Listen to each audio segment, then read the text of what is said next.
Yeah, I plan on playing unless there's a setback between now and then. But so far so good. Mike was saying you were able to do some full court contact stuff. How did all that go?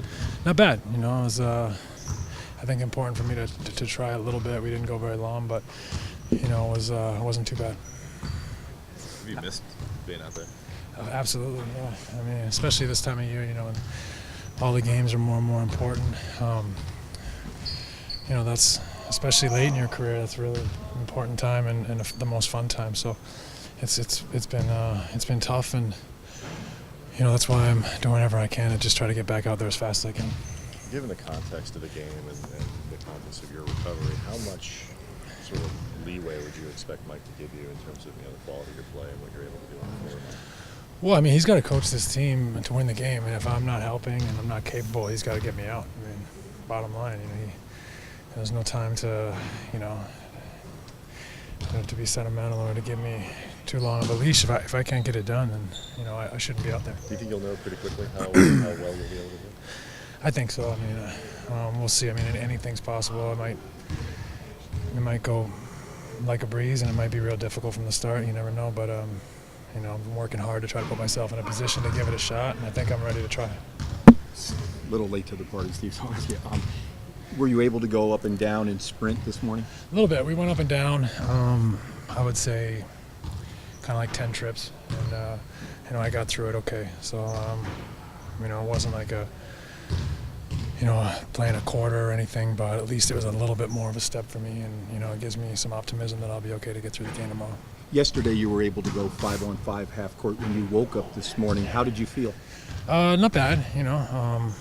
I'm still obviously in the middle of rehabilitating this, so it's got a ways to go, but I'm getting there. As you missed those last 8 games and were able to observe, what's the identity of this team headed into the playoffs? Well, I think everyone just has some optimism. I think everyone's excited to have new life, a clean slate, and to try to form a team. I'm not sure that we necessarily even know what our identity is, but I think just the fact that guys are enjoying each other and playing together and trying to share the ball and work together on defense, there's a real purpose to the play, which is outstanding.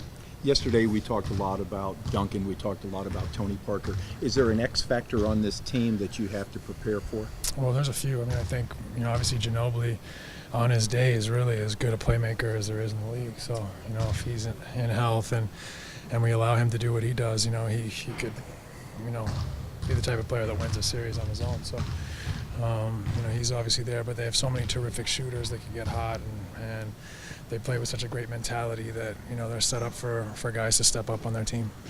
With Kobe Bryant out, who stepped up in terms of leadership with this team? Well, I think it's important that everybody does. I think we have a lot of veteran guys. We have guys that can, lend their experience and maturity, and I think it's important for everyone to do that. Which side of the ball is tougher for you Well, coming back? I think defensively isn't necessarily my A game. So that I think the coaches have been pleased with my defense this year, but it's something that I always got to work extra hard at. But offensively is where I think the team's going to really need me, and I'm going to have to be up to par there, or else we'll have to turn it over to someone else if I'm not able to do it. Steve, knowing Mike pretty well from your days in Phoenix, obviously playing here for him this season, what did you notice just about his overall demeanor during this whole season with this all frustrated? He's the same. He doesn't change much. He's had a lot of pressure on him in Phoenix and New York and here, and I think he's used to it. I think he doesn't lose his cool, and around us he gives us a lot of confidence. So he's been the same old. How did you